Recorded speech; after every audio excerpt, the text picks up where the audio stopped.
Welcome to Vibrant. నేను మీ శివాని. మీడియాలో గత 2 రోజులుగా దేవాదాయ శాఖ కమిషనర్ శాంతి మీద వస్తున్న వార్తలు, మీడియా రకరకాలుగా వడ్డీ వార్చుతున్న కథనాలు అందరికీ తెలిసిందే. శాంతి భర్తగా మదన్ మోహన్ ఒక ఫిర్యాదు చేయడం, తన భార్య గర్భం దాల్చిందని విజయసాయిరెడ్డి దానికి కారణం అంటూ ఫిర్యాదు ఇచ్చినట్టుగా కూడా ఒక లేఖ ఉంది.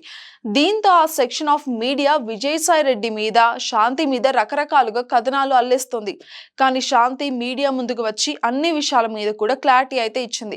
మీడియా చేసిన పనికి కన్నీరు పెట్టుకుంది. మదన్ మోహన్ తో ఎప్పుడో తను విడాకులు తీసుకుందని, సుభాష్ అనే వ్యక్తితో 2 పెళ్లి కూడా జరిగిందని, తమ ఇద్దరికి ఒక బిడ్డ కూడా పుట్టిందని శాంతి వివరించారు. కానీ మీడియా మాత్రం విజయసాయిరెడ్డితో అక్రమ సంబంధం అంటగట్టిందని, తమ బిడ్డ అక్రమ సంతానం అని ముద్ర వేస్తుందని వాపోయారు. మీడియా ఇలా వ్యక్తిగత స్వేచ్ఛను, ప్రైవసీని హరించడము, వ్యక్తిగత వాహనం చేయడం సరికాదని కన్నీరు పెట్టుకున్నారు. ఇక విజయసాయిరెడ్డి సైతం తాజాగా మీడియా ముందుకు వచ్చారు. తన మీద ఇలాంటి అసత్య ప్రచారాలు చేసేవారిని వదిలిపెట్టనని అన్నారు. ఇక కావాలని తన ప్రతిష్టను దెబ్బతీయాలని ఇలాంటి అబద్ధపు కథనాలను ప్రచారం చేస్తున్నారని కూడా మండిపడ్డారు. అయితే ఈ వ్యవహారం మీద పూనం కౌర్ కూడా స్పందించింది.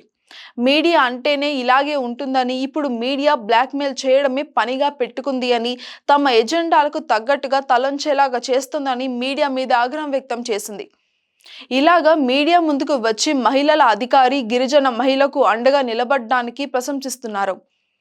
ఇక నా విషయంలో కూడా ఇలాంటి ట్రిక్సే వాడారు. ఇక ప్రెగ్నెంట్ అయ్యిందని, మనీ కూడా తీసుకుందని, పని కోసం ఇలా చేసిందని చెప్తారు. మనం ఏడిస్తే, కన్నీరు కారిస్తే అదే వారి విజయం అవుతుంది.